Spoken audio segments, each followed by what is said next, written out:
Hello, everybody, and welcome back to this week's episode of the Politics Matters podcast. I'm your host, Ryan Jakubowski, and today we'll be looking at the House map, some early vote numbers, as well as just where the polls are as of today, as always. So let's just, obviously, I've said this the past few times, but we only have 3 episodes until November 8th, and this is obviously the first of those 3, so we have no time to spare here. Let's just start off hot here. So I want to talk about the House map to kind of open the podcast, not super extensively, but I do want to mention it because I'm kind of close to my final prediction here. I might move a few ratings, but I don't think the seat count will change that much. And there's no way that I'll predict a Democratic majority in the House on, November 7th when I do my final House prediction over on YouTube. So here's where I stand on the House right now. I have Democrats at 211 seats, Republicans at 224. In the chamber, I think the GOP has a 65 to 70% chance of control. I know some people are going to call me a doomer for that. Some people are going to say that I'm, wish casting. The funny thing is there's really no consensus about the House this year because like in 2020, the consensus was the Democrats were going to gain seats. They'd have a good showing. That obviously did not happen. But this year we have like a bunch of different ideas about how it could go. Like there are some people who still think Democrats are like in a toss-up race for the House. There are some people who are just addicted to the idea of a red wave and think Democrats are going to lose 45 seats. Then there are other people who think, it's going to be a red ripple or a medium GOP gain, which I'm one of those people. I have Republicans gaining 12 seats here. So, yeah, that's kind of where I'm at right now. I have moved a few seats, obviously. I moved New York 22 to lean Republican. I have moved Oregon 5 to tilt Republican. I've moved California 22 to tilt Republican. I've moved Copter back into a Republican-leaning race. I know it's disappointing for a lot of people because I finally got Copter pilled and then I kind of just didn't feel comfortable doing it. And yeah, that's mostly where I am as of right now. I still think Democrats look like they're going to maintain most of their suburban seats. I don't think Spanberger's going to lose. I would be pretty surprised if David's lost, especially after that, her leading by 14 in the NYT poll. I would be, I'm pretty optimistic on Mike Garcia losing the early vote. Like Democrats, people say Democrats triaged it. I don't really think they actually triaged it. I think they mostly just kind of stopped spending for the final few weeks because it's already a mail-in seat. So they didn't really there wasn't like as much bang for your buck in the LA media market, especially in a seat like that. So I think Garcia is going to lose. I think Kim Schreier is going to win re-election. Horsford and Titus, I think, are going to be all right. Susie Lee, I think, is in the fight of her life, though. Sorry,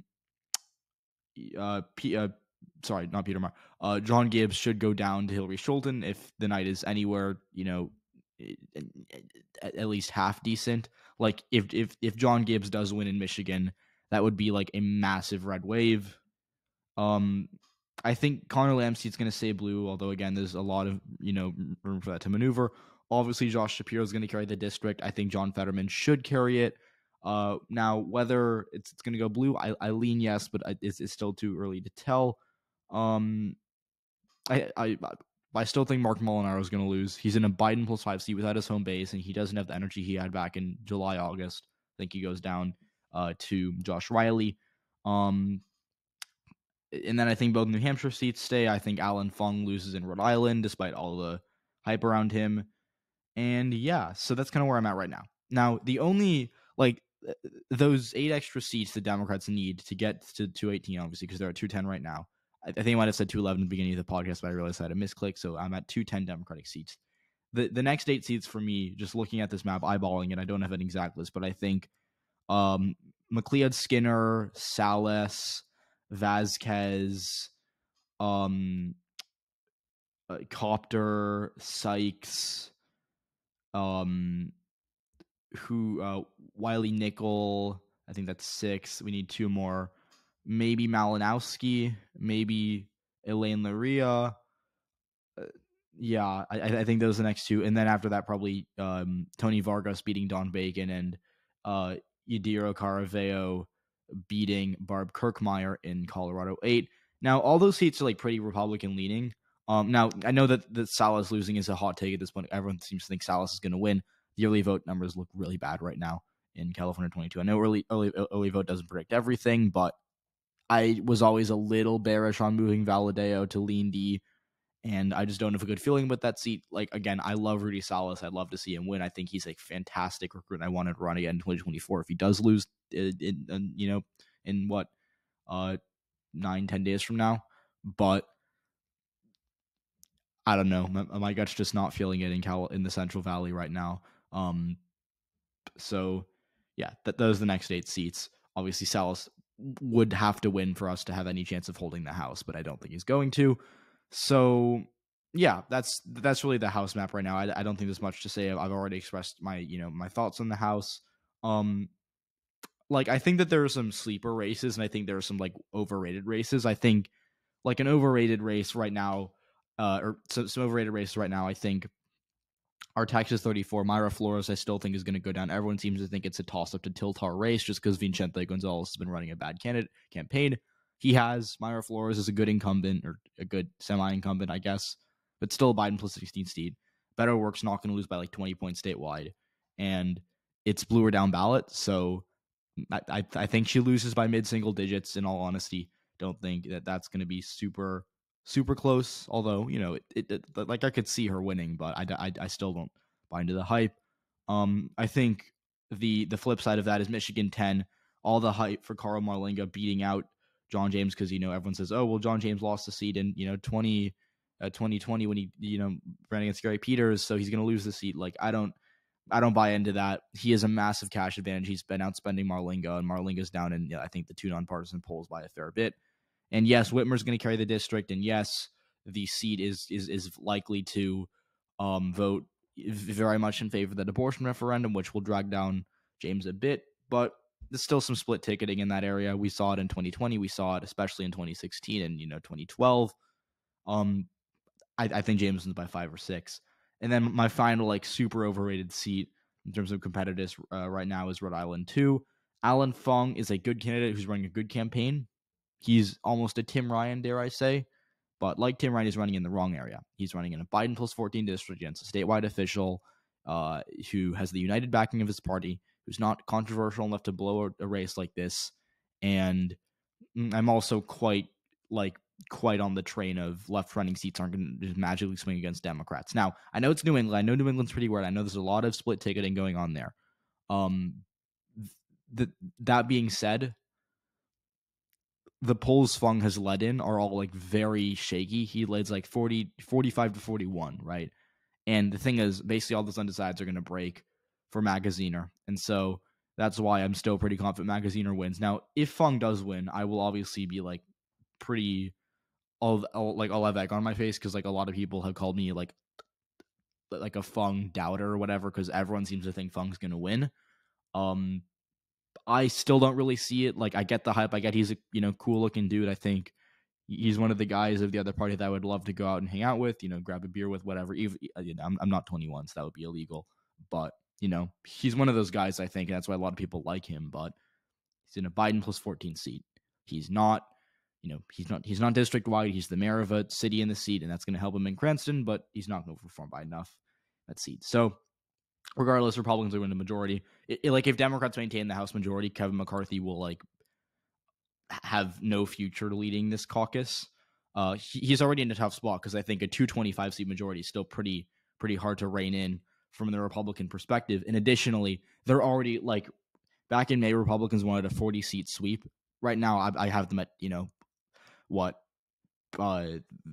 13. So yeah, I think it's going to get really difficult for Kevin McCarthy and the Republicans, even if they do win this majority, unless they start winning the Nevada seat, Washington 8, Mike Garcia's seat, winning one of the Illinois seats, sweeping Michigan, beating all of Landsman, Sykes, and Copter, beating Cartwright, beating DeLujo, beating Spanberger, right? Like all those seats that I have going blue, they have to win like McCarthy has to like run the table in all those seats to like get actually like a functional GOP strong caucus, and I don't think they're getting that. So call the House a red ripple. just because the nature of the House map makes it like less polarized and less swingy. I think it's going to be a bit of a problem for Republicans to max out any gains. But yeah, I think they'll get the job done. I think that they're going to beat most of the Democrats, and I think ultimately, while there are going to be some polls that are going to understate Democratic support, Democrats need like a bit of a, not a miracle, but like they need like a third and long conversion right now. And I don't, obviously it's possible, but I wouldn't bet on it happening as always. So House pretty good for Republicans at this point. Now, on a more fun note, let's talk about early voting, because the House, right, it isn't fun because it's like, oh, it's going to go Republican, whatever. Let's talk about early voting here. All right. So, starting in the Silver State, Nevada, one of my favorite states to analyze. I've always found it pretty fun. I do have a bit of a soft spot for, like, obviously, I think Nevada's beautiful. I've been to Nevada a couple times. I think it's an amazing state. So, personally, I like Nevada. But I've also had a bit of a, in this case, that I've always had a bit of a soft spot for Nevada politically, because I was back in 2020. I wasn't, super prominent on ET in 2020. I had like 300 followers, so I wasn't that big of an account. But like, I tweeted something about how I think like 2 days before the election, people like a bunch of Republicans had like conceded like Trump had lost Nevada, and Democrats were like, celebrating, yeah, okay, we got Nevada in the bag, right? And like, yeah, Biden won Nevada. I tweeted something like, yeah, Biden's clearly favored in Nevada, but it's not going to be over 4%. And I think a lot of people are going to be surprised that it's not that big of a margin. And so I got like dunked on for that take. Like people like back in 2020, the consensus with Democrats were going to get like some landslide. I never really bought into it. And I remember on Twitter, I was being called a Republican or a biased Trump supporter by a lot of people. And I was like, no, just Biden's not going to win Nevada by more than 4. And so I had him winning it by like 2.9 or 3% in the end. I don't have the table of my 2020 predictions up, but I remember being very happy with how it ended up turning out. So Nevada, thank you for coming through for me in 2020. 2022, I'm not going to make a prediction in this video. I think Laxalt is in a worse spot than he was in 8 or 9 days ago, just because of the early votes. But again, until John Ralston calls it for whoever he calls it for, I will not be making any bold Nevada predictions. So that like my Nevada Senate governor takes will be pretty delayed. I'll be giving them on that final podcast on when I think I'll put it out November 7th, and that's what I will be doing, because I just do not want to say Laxalt's going to win only to have Ralston come out a day later and say he thinks CCM is going to win. So just to put that out there. Now, what we do know is that we got an update from the Nevada Independent today. So their tweet read, updated early voting blog via Ralston reports. Dems have a comparable Clark firewall to last midterm. Washoe has a slight Dem edge, but rurals are crushing it for the GOP. Dems maintain their statewide ballot lead. So again, pretty solid day for Democrats. What's important is that obviously when they say rural is crushing it for the GOP, that doesn't really mean too much, because you'd expect in a midterm, all those rural counties with like 2 people to not really come out as hard. Like obviously they're still going to be very strong for Laxalt and Lombardo, but like in terms of turnout, which is really what matters there, I don't think it'll be as strong for them as it was for Trump, mostly because rural areas tend to decrease in terms of turnout, and also rural turnout dropped by 20% in 2018 relative to 2020, and relative to 2016 it dropped a little less, but 2020 is just such a high turnout. And so having and by the way, rural turnout in 2018 dropped with an incumbent Republican senator on the ballot, and obviously Cortez Masto was the incumbent, so just wanted to point that out. Now that isn't to say rural turnout is going to just like not show up for Republicans. It is, but the thing is, to vote in Nevada, and like this is what's important here, like you can vote on election day, and like you can actually do early in person, which is kind of like the weirdest way to vote in Nevada, which is why it's so Republican leaning. But voting voting by mail is the default way of casting your ballot in Nevada, because it's a universal mail state. Like every person in Nevada, or every eligible voter in Nevada, is mailed a ballot, and so that's why mail-in vote is kind of just like the way things are in Nevada. And obviously that kind of reduces polarization, because a lot of Republicans are just going to get their mail-in ballot and be like, fine, I'll mail it in and vote, for Laxalt and Lombardo. But it still takes away from the potential of a massive red tsunami that overflows any Democratic leads that would need to happen for Laxalt and Lombardo on election day. And I think another part of this is that Democrats, we'll talk about Clark in a second, because Clark's obviously most important, but The rural areas, I think, are a big question mark right now, although I don't think they matter too much because they only make up like 8-9% of the population. We know how they're going to vote anyways. But like Washoe, right? Washoe Democrats are killing it right now. They had a 2,000 vote firewall heading into 2020 with obviously higher turnout and higher, everything, right? Bluer environment. They're at 1.3K right now. So there's like 700 votes away from hitting that firewall. We have one more week left of in-person voting, and then in-person voting on what day is Friday? Friday the the first is Tuesday, so second, third, so Friday the 4th, okay, is the last day of in-person early voting in Nevada, and then obviously election day November 8th. But that weekend, we will still get mail-in ballots that are going to be obviously breaking Democratic. And with all of that aside, all of that, throw in the fact that we're likely going to see more Democratic gains across the state coming these next few days. Democrats are already almost at their 2020 firewall, not as a percentage, but as a raw vote total. Democrats are showing up in Washoe right now. It's, they're doing well with their suburban voters. It looks like they're certainly showing up. The University of UNR being back open is really a big boost. I think I've been saying it for a while. I think it's really underrated how a lot of these universities, UNLV, UNR in Nevada specifically, but also in swing states like Arizona, Michigan, Pennsylvania, Georgia, etc. All those universities being back open is going to be really good for Democrats, and having the university back open in Washoe is going to help them, right? And so, at that point, I would think that like Republicans are looking like they're going to underperform 2020 just in terms of what they're on track to do right now in Washoe specifically. Now, I wouldn't bet on Laxalt losing it by as much as Trump did, because Trump did pretty poorly in Washoe. I think it's going to be within 3. But to me, this is a lean D county. To me, Cortez Masto is going to hold on and beat Laxalt in Washoe, which is a good indicator of how she's going to do statewide. Although, again, no predictions on that till Ralston updates. So rural areas, big question mark. But I don't think Republicans are going to get the massive red wave in terms of turnout they got in 2020. So I think they're going to net negative votes, like maybe net 10, 12,000 less votes than they got out of those areas in 2020.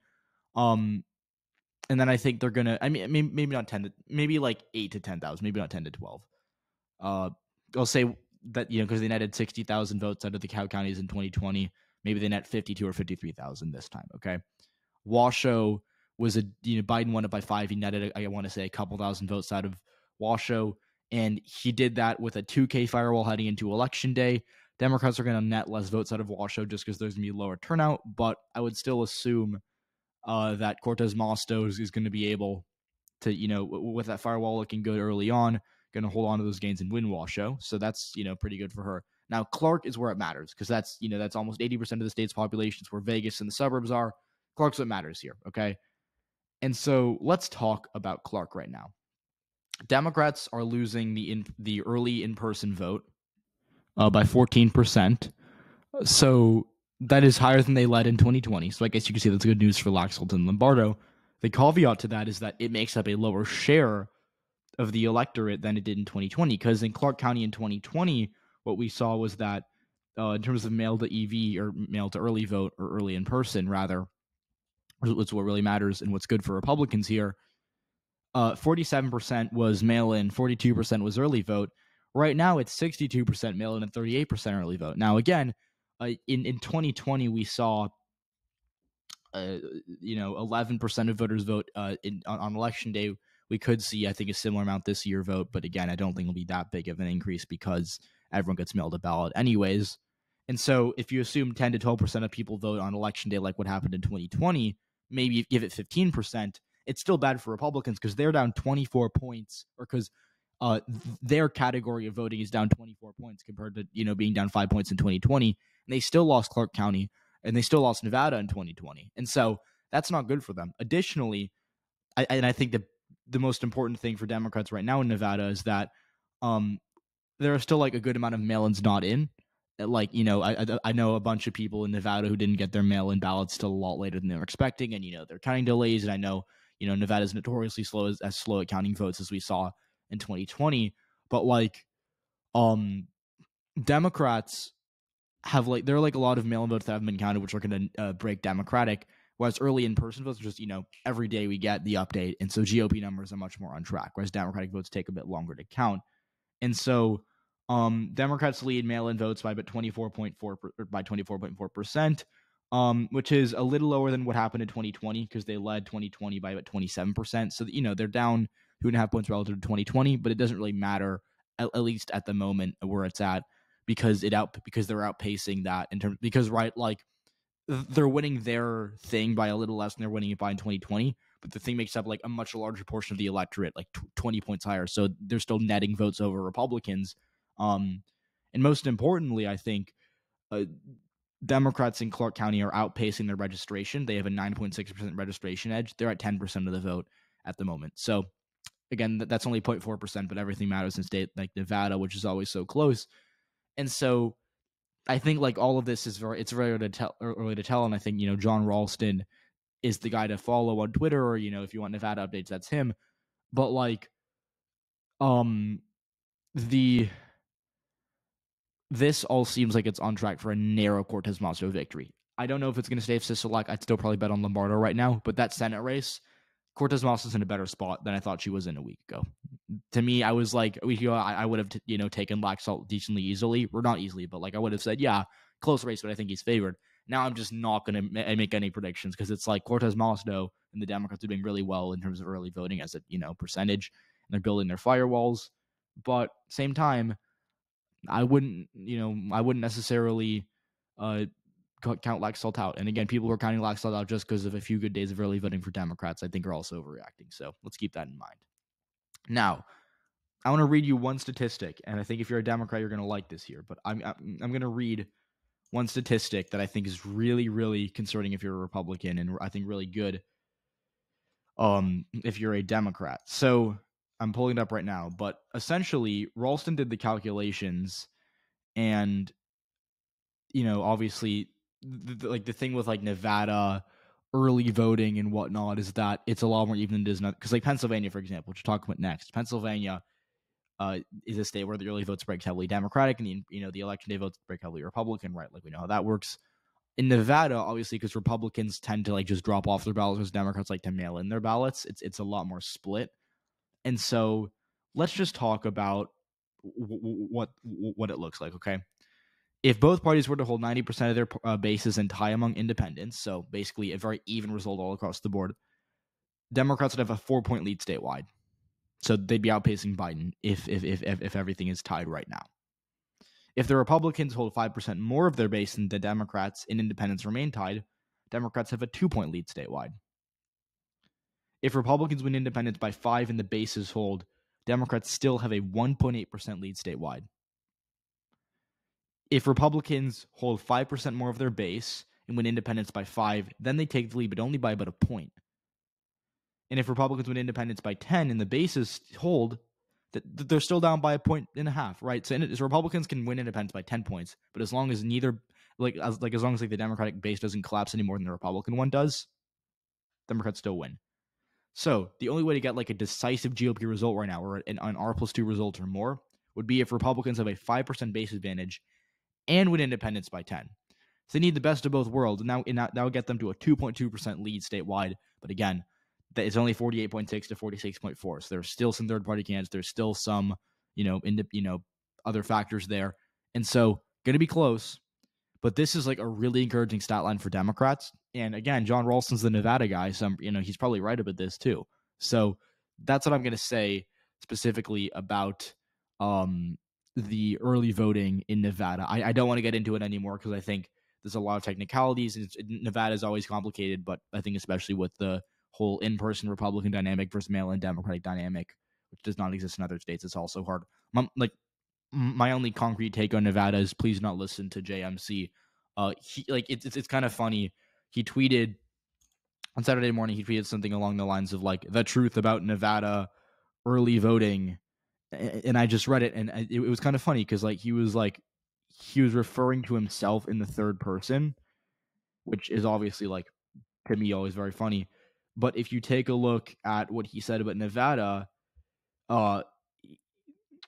he was basically just saying like, oh, well, I've looked at a few counties, and actually, I disagree with John Ralston. And, like, disagreeing with John Ralston about Nevada, or saying John Ralston is wrong about Nevada, is like challenging, LeBron James to a dunk competition, or challenging Justin Tucker to kick a 50-yard field goal, right? You don't want to do that. It's the number one rule of predicting elections in Nevada. If you disagree with John Ralston, you're usually wrong. And so JMC, I get he's a Republican. I get he doesn't really like the numbers they're getting out of Nevada right now, but, like, I do not know why he decided to, kind of just go on his own and be like, here's the truth, guys, that the media is not wanting to cover, right? And so I personally am not buying into what JMC is saying. I'm just not buying what he's selling right now. Now, finally, off Nevada, I do want to talk about another Sunbelt state, Georgia.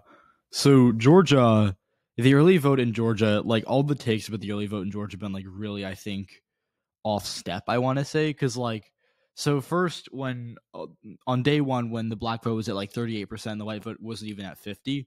Everyone moved it to like, oh my goodness, Warnock's going to win. There's no way Herschel Walker can come back from this. And I was like, okay, well, look, this is a great day for Warnock.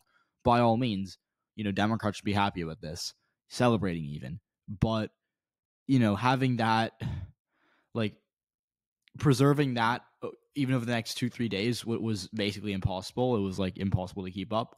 And so that didn't happen. And obviously the share started, the black share of the vote started to fall. And it is now down to 30%. So, like, I'm not going to pull a JMC, and, like, I'm not going to cheer on black vote declining. I'm not going to call it, like, plummeting, but it is declining, which I think is a bit concerning for Warnock, because it kind of eliminates, like, say we were here and the black vote was like 32-33% of the vote, I would be, like, really confident Warnock would avoid a runoff. Now, I think he's, like, favored to, like, narrowly avoid a runoff, but, like, even then, I think it's gonna be, like, I think he gets like 50.1, 50.2 on the day either way, and that's still, like, very close. And it's mostly because that black vote has been, declining a little bit. Now, it's still pretty good. It's still outpacing 2020 at this point, but, like, it isn't, astronomic. It isn't, amazing. It's just better than 2020, which was a narrow Democratic victory. And I do think Warnock's, just because of trends, is going to outrun Biden a little bit with white voters, so that helps. And the electorate that shows up in midterms will be maybe a point bluer than the electorate that showed up in 2020, which also helps. And so those are factors that go for Warnock. But Walker does still have a path at this point, which I think a lot of people counted out on day one of early voting and are now just saying, like, oh yeah, he still does have a path. Now, that's, like, the pro GOP argument. There's, like, another side of Twitter, I guess you could say, or basically the Republicans on Twitter who are being like, okay, this is, it's over. It is over, right? And so that's why I think for me specifically, I wouldn't bet anything on Herschel winning outright, because, like, that's like that's why that's like his best shot, because it's still close. Like, for me to think Herschel would win outright, the back would have to be like 26% on election day, which I think is super unlikely. And we're at 30%. I'm filming this when we haven't gotten the Saturday update, right? And so Friday, Saturday, Sundays are usually really good for Democrats, and especially Sunday because of souls to the polls. And so if we do end up seeing Sundays, or Sunday being maybe an uptick in the black vote, maybe we'll be back up to 30.5, maybe 31 in an ideal world, right? And, like, I wouldn't predict 31% of the black vote, coming, but by Sunday night. But what I will say is that I think, like, if you're a Republican counting on the black vote dropping off as much as it has in the past week, when most of the damage has already been done, I think you're a little misguided. Like, I saw someone say, oh, it dropped off 8% since early voting, so it's going to be down to 23 or 22%. And I'm like, that would be insane. That would be, like, beyond crazy. So I think, the black vote outrunning 2020 is still good for Democrats. It isn't landslide, but I think it's, it isn't, like, amazing, but I still think it's, pretty good. I still think Warnock was favored, but it isn't over. And Walker still has a path with these numbers, although they aren't necessarily ideal for him. There isn't much you can take. Like, the districts that have turned in the most ballots relative to 2018 are still, like, it's still a pretty good list for Democrats. Georgia District 13 and Georgia District 7 lead the pack, and those are both deep blue districts. So I think I'd call that pretty good for the Democrats and Warnock specifically, because I think no one really thinks Abrams can win at this point. So right now, I'd say Georgia. Like if I'm grading early vote, Nevada, I don't have enough data to assess. Georgia, I give like a B plus. Could be better, but it's still pretty good. And finally, let's do Pennsylvania here, because Pennsylvania is a state where I have Shapiro should win that governor's race. If he does not, I'm going to be like deeply sad, but also like very stunned, I guess. So Shapiro should win. I don't really think there's much point talking about him at this point.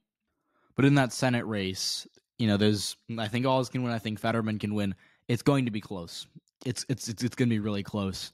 And I think more specifically, like looking at Pennsylvania, that Senate race is like broken everyone's brains, because like there are Republicans who like literally tweeting like, "Oh, all this isn't locked in. It's so over for Fetterman," right?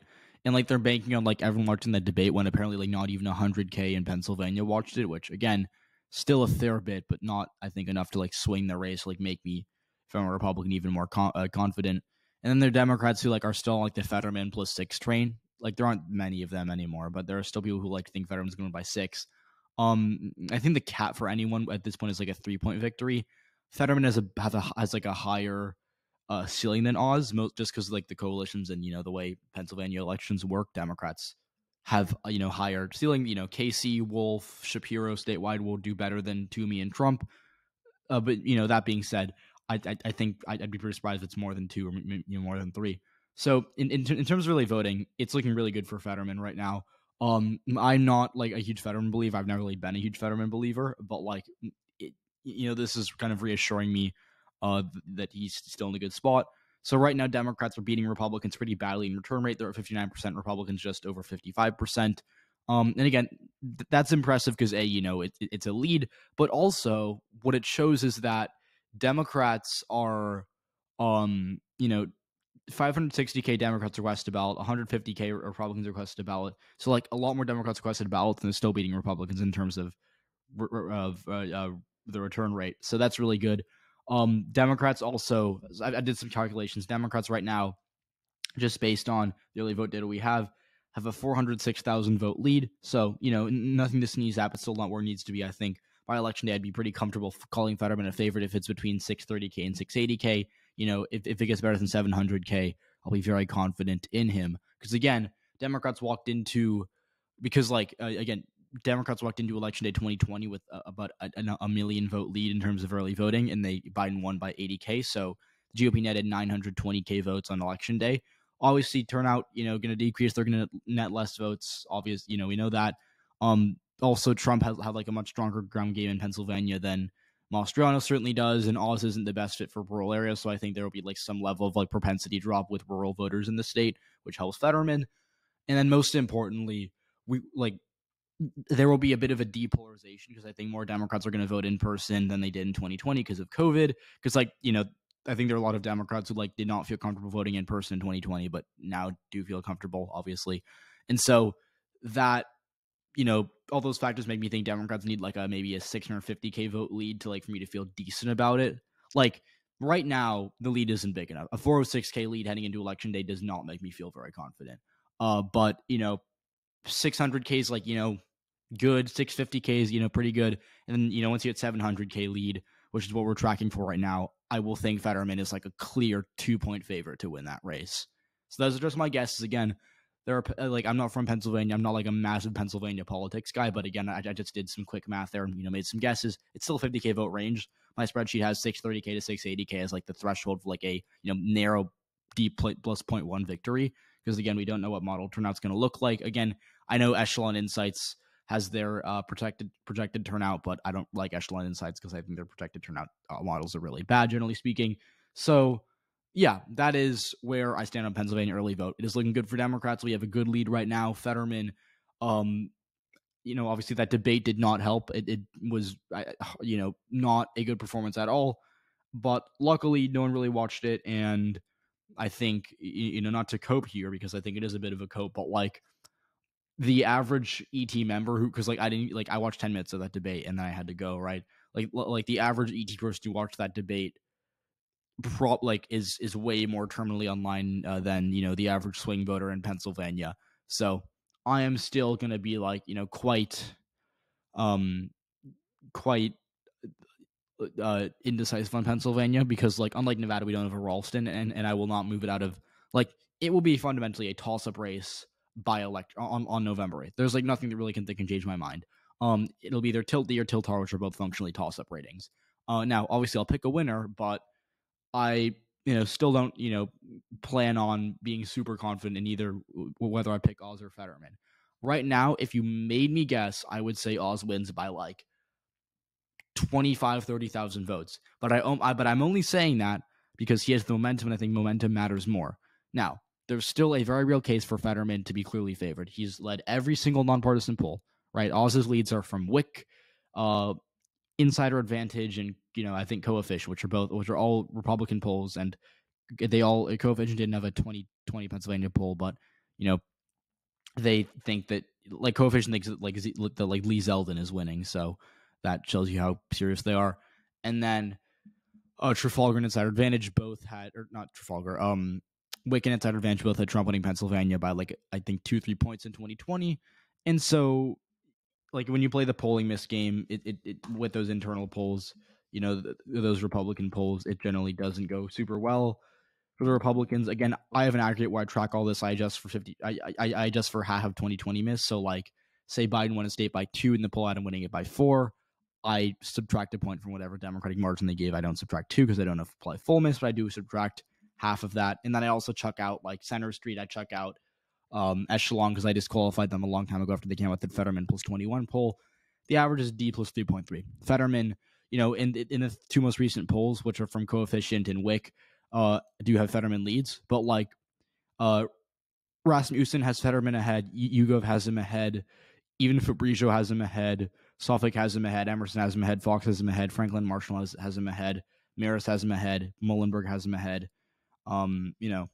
Susquehanna has him up by 5, and they were a Trump plus 1 poll in Pennsylvania. So right now, the polling case is really still there for Fetterman. But again, I'm banking on Oz right now. That's could change, very well could change with these early vote numbers, which are good for Fetterman. But right now, I would say Oz wins by 30,000 votes, just because he has the momentum. So do not take that, do not let that discourage you. If you're a Democrat, I am a very big Fetterman doomer. I always have been. I still have that bone in my body. I tried to get rid of it a long time ago, but it still exists within me.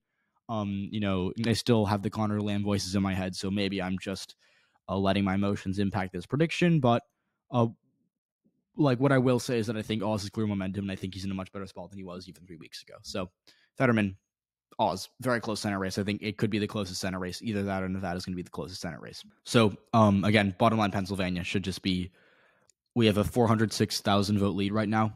We got to get that up at least 200K more, which, by the way, we're on track to do. So it's not a big ask. It's not we're in crunch time. We have time. It's going up 40, 50K every day. So, if it keeps going up, especially in the weekends when Democrats tend to vote more, guys, we're looking good right now. Okay.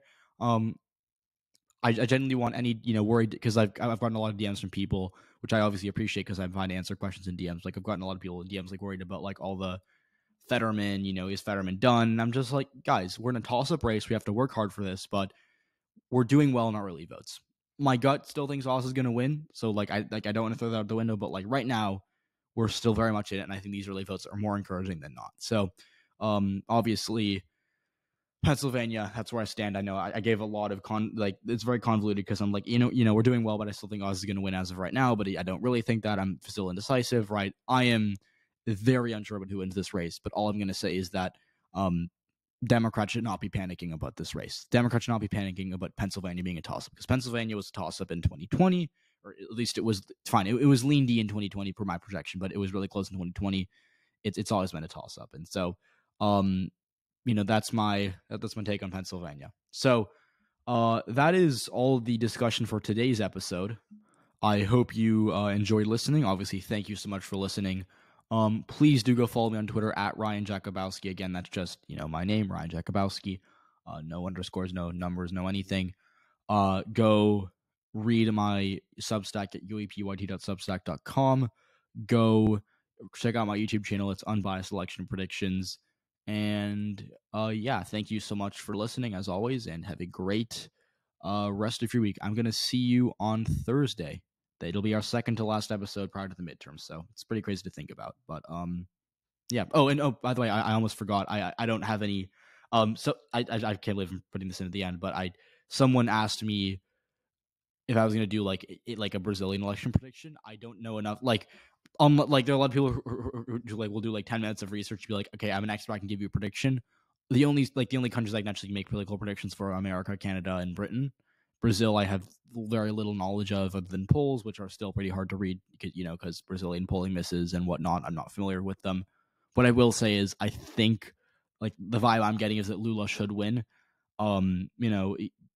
He's been leading in most of the, he's been leading in all the polls, and Bolsonaro's, he got 43% on round one, and most of the other candidates were left leaning and criticized Lula more than Bolsonaro, and the people who didn't vote or who voted for another party are breaking 2-1 for Lula in the polls. So I think Lula should be fine. I don't know enough to give you an in-depth breakdown of why I think he's going to win, but from what I'm hearing from the people I trust about Brazil, I think he's fine. That being said, I will still be very stressed out about that election.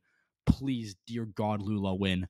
I need Lula to win, because I Bolsonaro winning, literally second worst outcome of the year, behind obviously a bad midterm. So yeah, just my brief thoughts on Bolsonaro Lula. So I don't know enough to give you a prediction, but I think Lula should be fine. But yeah, so thank you again for listening, and I'm gonna see you on Thursday. Bye.